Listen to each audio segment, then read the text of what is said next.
곽수종의 뉴스 정면 승부. 안녕하십니까, 곽수종입니다. 가을 느낌이 좀 나시죠? 스탠퍼드 대학의 짐 콜린스 교수가 5개의 리더십을 이야기하고 있습니다. Good to Great이라고 하는 책인데요. 좋은 기업에서 위대한 기업으로 이렇게 번역이 되어 있습니다. 핵심은 이겁니다. 핵심이 없다는 겁니다. 모두가 사람이 하는 일인데 인성이 좋은 사람이 중요하다는 거죠. 그래야지 팀워크가 생기고 합심하는 팀원들이 똘똘 뭉친다는 얘기입니다. 그러면 자연스럽게 사람과 자원의 조직이 생기고 그 조직을 잘 관리하는 자가 결국 유능한 리더라는 거죠. 이 리더는 따라서 불굴의 의지와 같은 숨겨진 카리스마가 있지만 또한 늘 겸손하다는군요. 위대한 기업이 생겨나는 것, 그다지 특별한 가치를 찾기 어렵다는 겁니다. 평범한 것이 비범하다는 것 같습니다. 하기야 세상에 나서지 않는 리더도 멘토도 많습니다. 자기가 리더, 멘토라고 하는 사람들 가짜가 많다는 거 잊지 말아야 할 것 같습니다.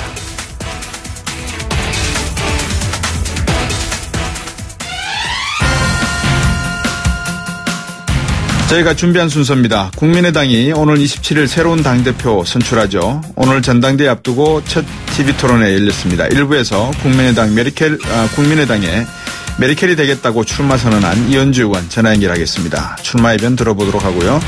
2부에서는 국내 국제법 최고 권위자라고 하시죠. 한국외대 이장희 명예교수 전화 연결하겠습니다. 제5회 세계 위안부 기림일을 맞아서 위안부 합의문 재협상 또는 폐기를 요구하는 목소리가 커지고 있습니다. 외대, 한국외대의 이장희 명예교수와 함께 위안부 합의문의 여러 가지 문제점 한번 짚어보도록 하겠습니다.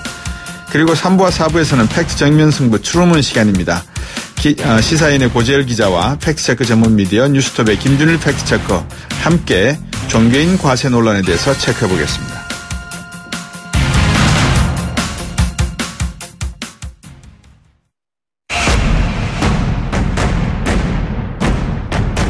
곽수종의 뉴스 정면 승부. 예, 방금 전 박수현 청와대 대변인이 속보로 하나의 내용을 발표를 했는데요. 문재인 대통령이 우리나라 찾은 조지프 덤포드 미 합참 의장을 접견했다는 겁니다. 북핵 미사일 해결을 위한 미국의 역할을 당부하고 북한의 미사일 도발 행태의 강력 규탄과 여기에 대해서 덤포드 합참 의장은 미국의 안보 공약은 변함이 없다 이런 이야기들을 주고받았다고 합니다. 자, 27일 국민의당 새로운 당대표 선출하게 된다는 말씀 드렸고요. 국민의당의 메리켈이 되겠다라고 출마 선언을 한 국민의당 이현주 의원 전화 연결했습니다. 안녕하십니까? 네, 안녕하세요. 네, 오늘 첫 TV 토론하셨죠? 네네. 분위기 어땠습니까? 뭐 처음이라서 약간 처음에는 조금 어색한 것도 있었는데요. 예. 네. 근데 뭐 앞서 이제 처음 초반부에는 이 안철수 대표의 출마와 관련된 공방들로 시간을 너무 많이 보내고 그러다 보니까 이 제대로 된 치열한 토론이 후반부에 들어가서 하다 보니까 좀 아쉬운 측면이 있었어요. 예. 네. 토론이 한 몇 분 정도 진행이 됐습니까? 70분 정도요. 아, 그렇군요. 네. 상당히 아쉬웠겠네요. 근데 그 안철수 전 대표의 변은 뭡니까? 왜 나왔냐고 왜 물어보니까 뭐라고 대답하던가요? 이제 당을 살리기 위해서다 이렇게 말씀을 하셨어요. 네. 보통 이제 사람들이 우리 이현주 의원 그러면 대선 때의 생각은 안철수 전 대표를 지지하는 분이다 이렇게 생각을 했는데 왜 갑자기 출마를 하셨는가 좀 궁금해하시는 분들이 많습니다. 네, 아마 그러실 것 같아요. 뭐 저는 뭐 대선 때 당연히 국민의당의 안철수 후보 지지를 했고. 또 뭐 지금도 당의 소중한 자산이다 뭐 이렇게 생각을 합니다. 그러나 더 중요한 것은 당의 노선, 제3의 길 노선과 그리고 이 국민의당 자체를 지키는 것이라고 생각을 하고요. 안 대표께서 이제 그 당을 살리겠다 이렇게 하셔서 조금 물러나서 지켜보면서 응원도 했습니다만 지금 현재 의원들과의 갈등 이런 분열 상황이 너무 극심해서 제가 볼 때는 지금은 조금 이렇게 좀 때가 아니다라는 생각에 오히려 이제 요즘에 생각이 좀 바뀌었고요. 또 제가 그 말씀을 드렸어요.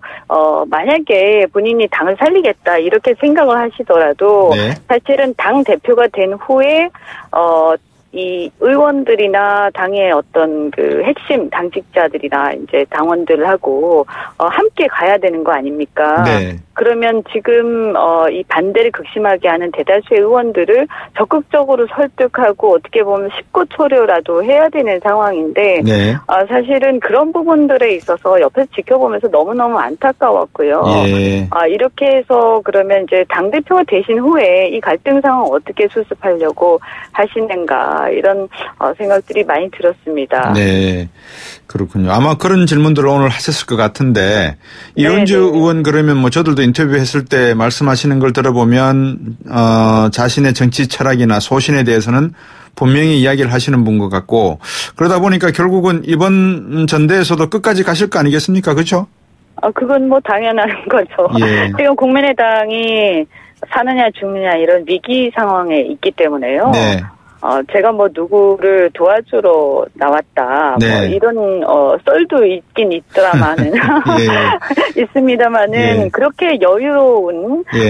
그런 사람은 아닙니다. 저는요. 그렇죠. 그리고 이 국민의당의 어떤 미래를 위한 결단이고 네. 뭐 안철수 대표에 대해서는 전 대표에 대해서는 저는 뭐 그래도 당의 자산이기 때문에 어떻게 네. 보면 오히려 지금 같은 경우는 후배들한테 조금 맡겨놓고 네. 당을 오히려 새롭게 쇄신할 수 있도록 기회를 주고 예. 잠깐 이렇게 물러나 계시다가 다시 또 예. 복귀를 하셔서 후임 도모하시는 것이 그것이 지금 현재 상황에서는 바람직하다 이런 생각이 들었습니다. 예. 아니 당의 자산이라는 말씀들을 많이 하시는데 솔직하게 네. 이야기해서 이현주 의원은 당의 자산이 아닙니까? 정동영 의원은 당의 자산이 아닙니까? 어떤 의미에서 자꾸 안철수 의원을 두고 자산 이러시죠? 아니, 당연히 저희도 당의 자산이죠. 네. 네. 이제 그분에 대해서 이렇게 또, 어쨌든 대선 후보였기 때문에. 예. 또, 이제, 다음에도 뭐 기회를 갖고 싶어 하실 거고요. 저는 뭐 가능성은 누구한테나 열려 있다, 이렇게 생각합니다. 네.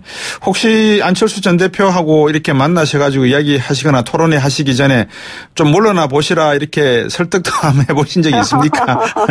오늘 토론회 할 때 직설적으로 그렇게 말씀은 안 드렸습니다만. 예. 후배들한테 한번 이렇게 맡겨보고, 예.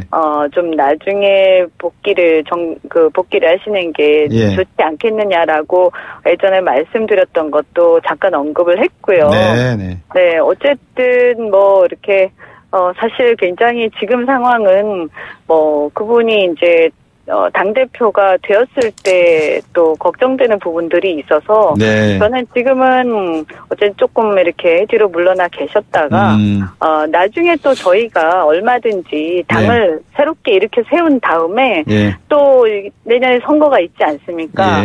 역할이 얼마든지 있다 이렇게 생각합니다. 예.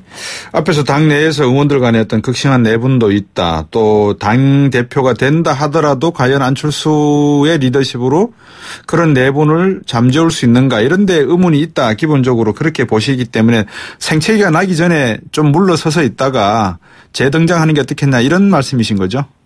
네, 어쨌든 저는 그래도 뭐 여전히 안철수 대표를 그래도 좀 응원하는 편이기 때문에요. 지금 만약에 이대로 가시면 제가 예상하건대는 정말 많이 어려워지실 거라고 봅니다. 근데 알겠습니다. 그것이 이제 출마 이후에 이 진행되는 상황들을 보면서 그런 판단이 들었습니다. 뭐 안철수 후보 이야기는 끝까지 하기로 하고 우리 이현주 후보에 대해서 이야기를 여쭤봐야 될 것 같아요.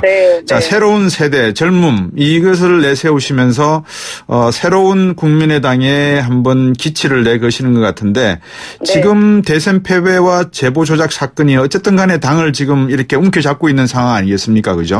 위기 탈출 방법 있으십니까? 어쨌든 이게 신뢰의 위기라고 저는 판단을 합니다. 그래서 우선은 뭐냐면 제일 먼저 해야 될 게 새로운 힘을 새로운 시스템으로 바꿔야 되고요. 그래서 그 새로운 그 세판 짜기를 일단 하면서 다른 여러 가지를 보완해야 된다 이렇게 생각을 합니다. 그래서 제 당선 자체가 국민의당 혁신의 시작으로 인식되지 않겠나 이런 생각을 감히 하고요. 그 외에도 이게 당의 어떤 규율이라든가 그 다음에 조직이 굉장히 부실한데 하나하나 처음부터 새롭게 정비를 해야 됩니다. 그 전에 이렇게 막 급하게 선거를 대비해서 조직된 것들이 많기 때문에 처음부터 다시 해야 되는데 저는 이 당에 어떤 기득권이나 이해관계가 전혀 없습니다. 그래서 이 세판짜기에는 뭐 젊어서 그런 것도 있겠지만 이해관계가 없는 제가 적임자다 이렇게 말씀을 드립니다. 예, 당을 새롭게 한번 정비해서 정말 조직과 그다음에 힘을 한번 만들어보자. 새 판을 짜자. 거기에는 대표도 나가본 적이 없고 대선에 나가본 적도 없고 개파도 없는 이은주가 적절하다 이 말씀인 것 같습니다. 그죠? 네. 이 국민의당 전당대회의 이제 4파전이지 않습니까? 그죠? 네네네. 4파전 구도에서 지금 우리 이은주 의원은 어떻습니까? 2강입니까? 아니면 2중입니까? 어디에 속합니까? 제가 볼 때는 뭐 그래도 아직까지는 인지도 이런 게 있어서 예. 대선 후보 나가셨던 안철수 후보가 조금 강하다 이렇게 예. 판단을 하고 있고요. 그러나 예. 초반이니까요. 예. 그리고 이제 정동영 후보와 저의 2등 싸움을 하고 있는 것 같습니다. 예. 내부적인 이제 저희 판세 분석으로는 그렇습니다. 그렇군요. 정동영 후보 말씀을 하셨으니까 위기 상황 타개하기에는 경험이 많은 정동영 후보가 돼야 된다 이렇게 주장하고 계시거든요. 어떻습니까? 그분이 경험이 많긴 한데요. 사실 지금까지 오랫동안 또 대선 후보 이후에 오랫동안 또 정치 활동을 하셨어요. 근데 지금까지 사실은 새로운 면을 보여주신 적이 없고요. 네. 지금 상황에서는 당을 혁신해야 한다라고 하는데, 네. 사실 지금까지 당 창당 이후에 계속해서 그래도 당의 어떤 지도적인 위치에 계셨거든요. 어떤 네. 당대표를 꼭 하셔서가 아니라요. 그래서 네. 이번 대선 때도 상임선대위원장 하셨고요. 네, 그래서 이분이 뭔가를 새롭게 하신다라고 할 때 과연 그렇게 생각이 되겠는가. 그리고 어찌됐든 지금 국민의당이 미래지향적으로 가야 되는데 네. 미래지향적 키워드는 아니다. 그래서 제가 오늘 중앙위원회에서 스타텍을 보여주면서 이 스타텍이 아무리 그 당시에는 좋은 것이었지만 네. 지금은 스마트폰에 못 미치지 않느냐. 그래서 이제는 그 모토로라 스타텍에서 스마트폰으로 바꿔야 할 시기가 왔다. 이렇게 얘기를 했습니다. 예. 국민의당의 이제 지지 기반에 대해서 한번 여쭤봐야 될 것 같아요. 결국 당대표가 되시면 지금 호남당이다 이런 이미지가 없지 않아 있지 않습니까? 강하지 않습니까? 네, 아무래도 그 기반이 호남이다 보니까 그런 이미지가 있는 것은 또 사실입니다. 네. 이걸 어떻게 탈피하실 건지요? 우선은 제 당선 자체가 그런 어떤 전국 정당으로 이렇게 좀 이미지를 바꿀 수 있다라고 저는 생각을 하고요. 네. 그리고 이게 호남을 기반으로 한다라는 것이 저는 더 중요한 것이 지역적인 것뿐만이 아니라 호남의 어떤 개혁 정신 그리고 반패권 정신을 기치로 한다는 것이거든요. 그래서 그것을 가지고 호남의 정신을 가지고 전국 정당으로 발돋움해야 된다 이런 말씀을 드리고요. 그다음에 이 국민의당이 고정 지지층이 없습니다, 지금. 그래서 어떻게 보면 그동안 민주당하고 차별성이 별로 부각되지 않았는데 저는 그 노선을 분명하게 정립을 하고 우리만의 어떤 제3의 길을 명확하게 국민들한테 선명하게 보여줄 수 있어야 한다고 생각합니다. 그렇게 되면 저희만의 어떤 고정 지지층을 확보를 할 수 있을 거라고 보고요. 그것을 전략적으로 판단해서 예를 들어서 소상공인이라든가 또는 농업인이라든가 그다음에 중소기업 종사자들 이런 분들이 지금 현재 제대로 목소리 못 내고 계신데 예전에 DJ도 그랬었지만 국민의당이야말로 그분들의 어떤 목소리 이렇게 대변하기에 적합한 당이다라고 저는 생각하고 이분들을 전국적으로 조직화하고 그 이익을 이해관계를 저희가 적극적으로 또 대변도 하면서 물론 그렇다고 다른 층을 안 한다라는 건 아니지만요. 그리고 또 덧붙여서 예를 들면 노동자 같은 경우에도 조직화되지 않은 목소리를 내지 못하는 노동자층이 많습니다. 그래서 우리 사회적 약자들 중에서 목소리 내지 못하는 대변되지 못하는 층이 많아서 그분들을 우리가 적극적으로 대변하고 또 그것을 표로 연결시키는 그런 작업들을 해내겠습니다. 단도직입적으로 여쭤보겠습니다. 국민의당 나중에 당대표 되시면 바른정당하고 합당이나 연대하실 겁니까? 그것은 연대 문제는 이제 저희가 그 내부에 이제 당원들의 의견을 묻긴 물어야 됩니다. 네. 그러나 이제 제가 볼 때는 정책적으로 특히 이 선거 개혁, 그러니까 예. 정치 개혁과 개헌과 관련해서는 반드시 필요하다. 왜냐하면 이 3당이라는 존재가 우리가 이런 문제 정치 개혁에 대해서 뭉치지 않으면 다시 양당으로 찌들어서 끌려가게 되어 있습니다. 그래서 네. 우선은 그런 어떤 정치 개혁 연대부터 시작해야 된다라고 생각하고요. 예. 나머지는 이제 정책적으로 차이가 나는 부분들을 어떻게 조율할 것인가. 그래서 이 합당은 조금 빠른 얘기고 네. 제 생각에는 그런 어떤 그 정치개혁 연대 여기서부터 한번 이런 부분들을 모색해 볼 수 있다. 다만 이것은 어쨌든 당원과 우리 의원들의 의사를 물어서 할 수 있는 그렇죠. 것이기 때문에 좀 신중할 필요가 있다고 생각합니다. 잘 알겠습니다. 네.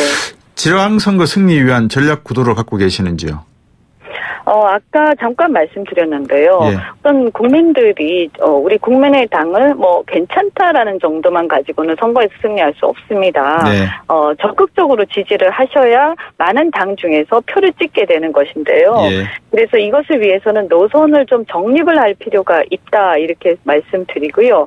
이것이 그냥 어중간하게 좌우의 중간쯤에 있다가 아니라 좌우를 넘어서는 제3의 길이 무엇인지를 명확하게 제시를 해야 됩니다. 네. 그래서 예를 들어서 그 혁신 같은 경우에도 좌우의 모든 영역을 혁신으로 혁신한다라고 얘기할 수 있을 거라고 생각하고요. 예, 예. 또 지방자치단체 이제 내년 지방선거니까요. 예. 지방자치단체에 혁신되어야 할 사안들이 굉장히 많습니다. 그래서 지방정부 혁신을 기치로 내세우고 네. 또 생활정치와 관련된 여러 가지 피부에 와닿는 정책들을 발굴해서 네. 적극적으로 현장에서 함께 뛰겠습니다. 예. 그렇게 되면 고정지지층을 확보를 함으로써 예.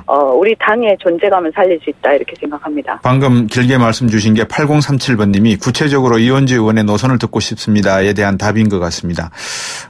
그리고 한 가지 마지막으로 짧게 한번 여쭤보겠는데 이 당대표가 되셨을 경우를 가정을 하고요. 문재인 대통령 100일간 국정 운영에 대해서 한번 생각을 말씀해 주시죠. 짧게. 네, 최근에 보면 이렇게 뭔가 스킨십을 열심히 하려는 행보, 그리고 5.18이라든가 이런 어떤 좀, 국민 통합을 위한 행보, 이런 것에 대해서 굉장히 높게 평가하고 저는 잘했다, 이렇게 말씀드리고요. 예. 다만 아쉬운 것들은 이 북핵 문제와 관련해서 대미 외교 제대로 하고 있는가, 코리안 패싱에 대해서 좀 걱정이 되고, 네.